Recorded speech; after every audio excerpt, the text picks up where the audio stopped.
আসসালামু আলাইকুম প্রিয় ব্ল্যাক সোলজার ফ্লাই খামারি ভাইরা। সন্ধ্যার একটু আগ মুহূর্ত ভিডিও ধারণ করছি, হয়তোবা স্পষ্ট নাও আসতে পারে। দেখুন, আপনাদের দেখানোর চেষ্টা করছি ড্রিমল্যান্ড অ্যাগ্রো কেরানীগঞ্জের ব্ল্যাক সোলজার ফ্লাই খামারের একটি হাউজ। এই হাউজটা অনেক বড়। আমাদের প্রত্যেকটা হাউজ প্রায় একই সাইজের, অনেক বড় বড় হয়। যে হাউসটা দেখতে পাচ্ছেন, এই হাউস থেকে কয়েকটা হাউস মাত্র সিঙ্গেল হাউস আছে।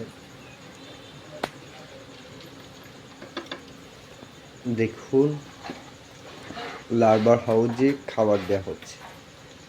আজকে প্রচুর পরিমাণে আম পাওয়া গিয়েছে, এই আমগুলো দেওয়া হচ্ছে। দেখেন, আমরা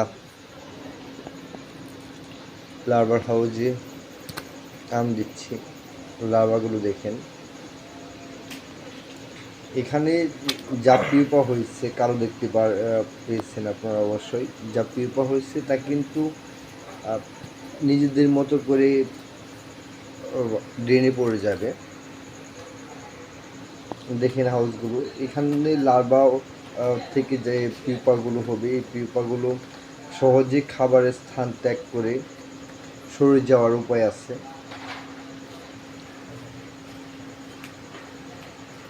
ডিম থেকে পিউপা তুলছেন আমাদের একজন ভাই, সেটা দেখলেন। আরেকজন খাবার দিচ্ছে। অনুমান করেন যে কি পরিমাণ লার্ভা এখানে আছে। প্রচুর লার্ভা কিন্তু। আর লার্ভাগুলো অবশ্যই আপনারা দেখতে পেলেন।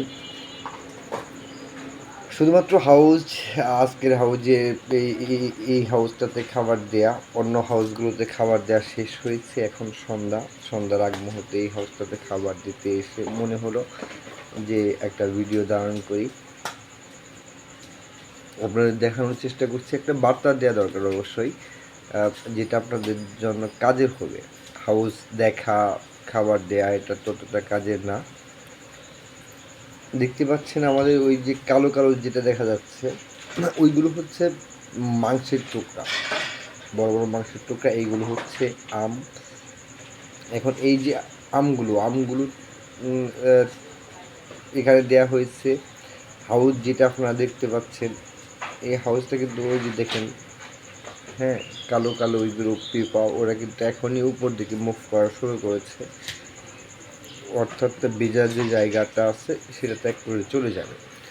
যেটা বলছিলাম যে একটা বার্তা দেওয়া দরকার, তাহলে ভিডিওটা সার্থকতা আসবে। আপনারা আমাদের হাউসটাতে প্রচুর লার্ভা দেখতে পাচ্ছেন, প্রচুর লার্ভা। এখানে হাউসটার যে অবস্থা, সেটা হচ্ছে হাউসটা অনেকটা শুকনো। এখন এই শুকনো অবস্থাকে ব্ল্যাক সোজা ফ্লাই লার্ভার জন্য আদর্শ জায়গা কি না? না, ব্ল্যাক সোজা ফ্লাই লার্ভার জন্য একদম শুকনো হাউস আদর্শ জায়গা না। একটু শীতে বাফ হলে সেটা সবচেয়ে ভালো হয়। এবং কি লার্ভার সাইজ, পিউপার সাইজগুলো শুকনো জায়গায় চাইতে অনেক বেশি ভালো হয়। আমাদের যে এখন শুকনো ভাবটা দেখছেন, সেটা কিন্তু কেটে যাবে, কারণ যে আমগুলো দেওয়া হচ্ছে এখানে আরও অনেক আম দেওয়া হবে। এই আমগুলো দেওয়ার পরে এই আমগুলো দেখেন আপনারা, একটা আম যেখানে ওই দেওয়া হয়েছে দেখেন ভেজা ভেজা ভাব কিন্তু চলে আসছে। অর্থাৎ সেখান থেকে রস বেরোলেই একটা ভেজা ভাব চলে আসবে, অর্থাৎ সেতে ভাব কিন্তু চলে আসবে। তখন লার্ভাগুলোর জন্য খাবারটা সহজপাচ্য হবে, চলাফেরাটা সহজপাচ্য হবে। আর সবচেয়ে বড় কথা হচ্ছে, এই ভেজা বা স্যাঁতসেঁতে জায়গা যেটা, এই জায়গাটা থেকে পিউপাগুলো সহজে সরে যাবে। আপনারা সবসময় আপনাদের লার্ভা হাউসকে স্যাঁতসেঁতে রাখার চেষ্টা করবেন, কিন্তু মনে রাখতে হবে যে কখনো যেন এমন না হয় যে আপনার লার্ভা হাউসটাকে আপনি পানি দিয়ে ভিজিয়ে ফেললেন, অর্থাৎ লার্ভা যে জায়গাটা আছে তার উপরের অংশে পানি থাকলো।